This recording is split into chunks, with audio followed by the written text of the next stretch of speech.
श्रियकान्ताय कल्याणनिधये निधयेतिनाम् श्रीवेङ्कटनिवासाय श्रीनिवासाय मङ्गलम्।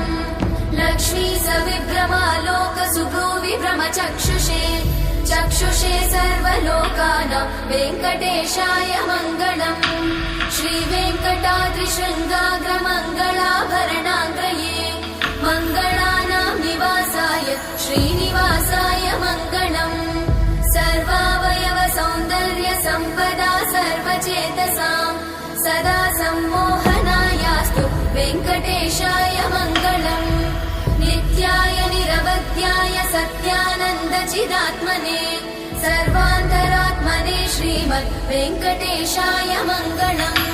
स्वतः सर्वविदे सर्वशक्तये सर्वशेषिने सुलभाय सुशीलाय वेङ्कटेशाय मङ्गलम्।